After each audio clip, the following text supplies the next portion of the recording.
మధ్యాహ్నం 2 గంటలకు AP Congress first list release అవుతుంది. ఇడుపులపాయలో తండ్రి వైఎస్ఆర్ ఘాట్ దగ్గర అభ్యర్థుల పేర్లను ప్రకటించబోతున్నారు AP PCC chief Sharmila. 58 assembly 8 Lok Sabha స్థానాలకు అభ్యర్థులు ఖరారు చేస్తున్నారు. కడప పార్లమెంట్ నుంచి పోటీ చేయాలని షర్మిల నిర్ణయించుకున్నారు.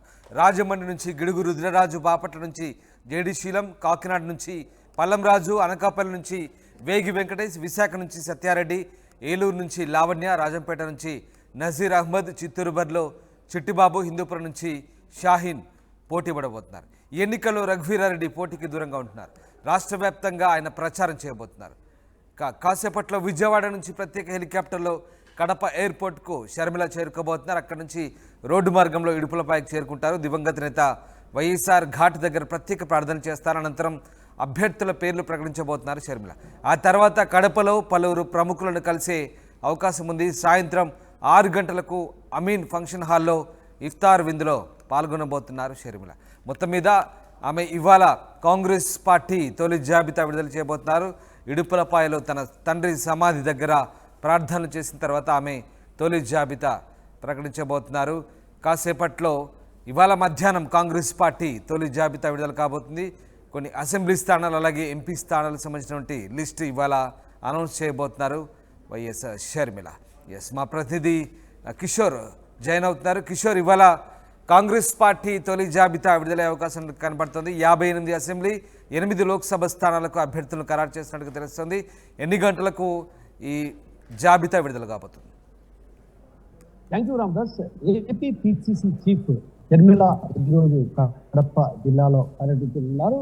తొలుత ఆమె విజయవాడ విమానాశ్రయానికి 12 గంటలకు బయలుదేరి 1 గంట ప్రాంతంలో కూడా రోడ్డు మార్గాన ఇడుపులపాయ చేరుకొని తండ్రి సమాధి వద్ద పుష్పగుచ్చానికి నివాళులర్పిస్తారు. అనంతరం కూడా అక్కడ ఏదైతే ప్రత్యేక ప్రార్థనలు కూడా నిర్వహిస్తారు. అయితే ఆ ప్రత్యేక ప్రార్థన అనంతరం కూడా ఏపీకి సంబంధించినటువంటి 58 మంది అసెంబ్లీ అభ్యర్థులకు, అదేవిధంగా 8 పార్లమెంట్ స్థానాలకు సంబంధించి అభ్యర్థుల పేర్లను కూడా అక్కడి నుంచే ప్రకటించింది. అయితే ఆ తర్వాత ఆమె అక్కడి నుంచి నేరుగా కడపకు రోడ్డు మార్గాన చేరుకొని అక్కడ పలువురు ప్రముఖులతో కూడా భేటీ అయ్యి చర్చిస్తారు. ఏదైతే పార్టీకి సంబంధించిన వ్యవహారాలపైన కూడా అటు కూలకుశంగా అటు నేతలతో సమావేశమై చర్చించే అవకాశాలు.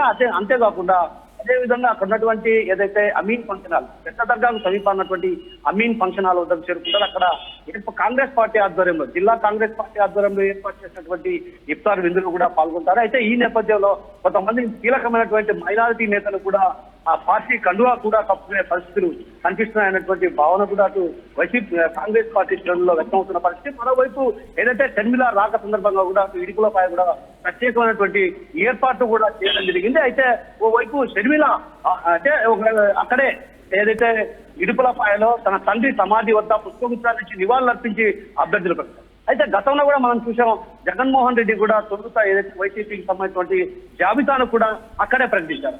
ఆ క్రమంలో ఈమె కూడా అక్కడే ప్రకటించారు. అంటే ఒక రకంగా తండ్రి ఆస్తులు ఎవరికి ఉంటాయన్నటువంటి భావన కూడా ఇక్కడ వినిపిస్తున్నప్పుడు. ఎందుకంటే మొదటి నుంచి కూడా షర్మిల అంటే వైఎస్ రాజశేఖర రెడ్డికి ఎంతో ప్రేమాభిమానాలు, ఎంతో అభిమానం, అదేవిధంగా ఆమె అంటే ప్రాణంతో సమానంగా భావించేవాడు.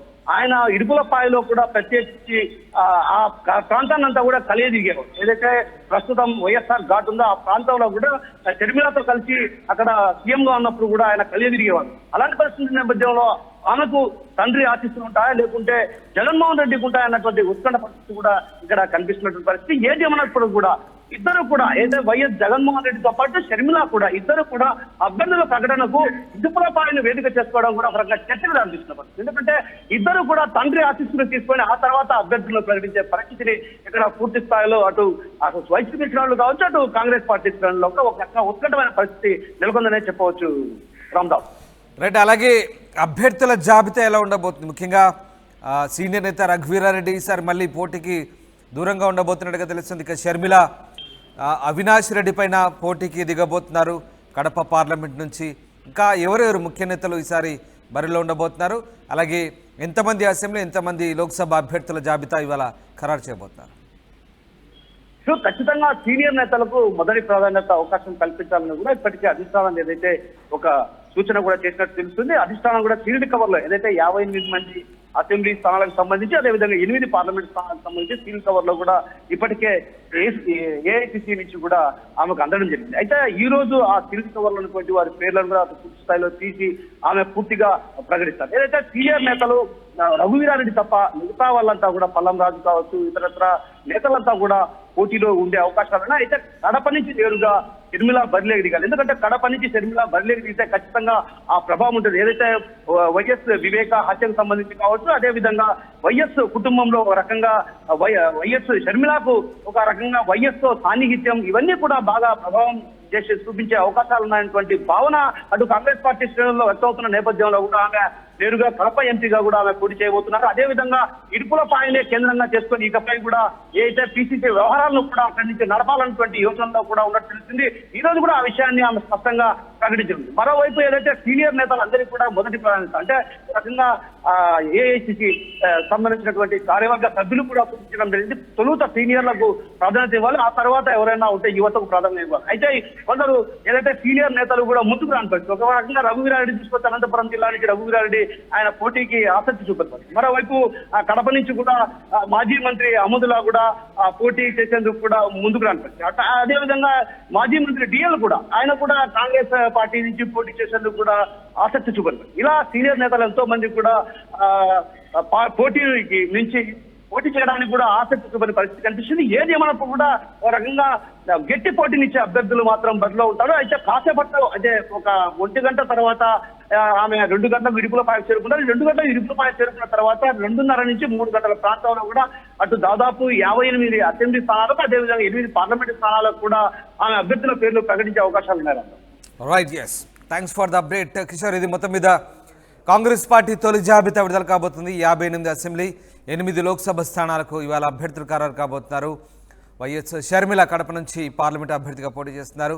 ఇక సిడబ్ల్యూసీ మెంబర్ రుద్రరాజు గిడుగు రాజమండ్రి నుంచి, సీనియర్ నేత జేడీ శీలం బాపట్ల నుంచి, మాజీ కేంద్ర మంత్రి పల్లంరాజు కాకినాడ నుంచి, వేగి వెంకటేష్ అనకాపల్లి నుంచి, సత్యారెడ్డి విశాఖ నుంచి, లావణ్య ఏలూరు నుంచి, నజీర్ అహ్మద్ రాజపేట నుంచి, చిట్టిబాబు చిత్తూరు నుంచి, షాహీన్ హిందూపురం నుంచి ఎంపీలుగా బరిలోకి దిగబోతున్నారు. సీనియర్ నేత రఘువీరారెడ్డి ఎన్నికల దూరంగా ఉంటున్నారు. ఆయన రాష్ట్ర వ్యాప్తంగా ప్రచారం చేసే అవకాశం ఉంది. ఇక ముఖ్యమంత్రి ఆమె సోదరుడు వైఎస్ జగన్ మాదిరిగానే ఆమె కూడా కడప జిల్లా ఇడుపులపాయలో వైఎస్ఆర్ ఘాట్ వేదికగా ఆమె తొలుత తండ్రి ఆశీస్సులు తీసుకొని తర్వాత జాబితా ప్రకటించే అవకాశం ఉంది. మొత్తం మీద ఒక ఇంట్రెస్టింగ్ డిస్కషన్ అయితే జరుగుతుంది.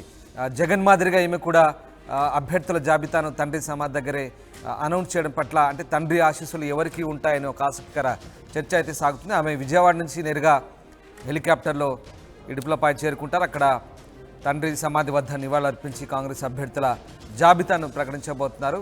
ఇది మొత్తం మీద ఇవాళ కాంగ్రెస్ అభ్యర్థుల తొలి జాబితా. దాదాపు 58 మంది అసెంబ్లీ అభ్యర్థులు 8 లోక్సభ అభ్యర్థులతో తొలి జాబితా అయితే ఇవాళ విడుదల కాబోతుంది.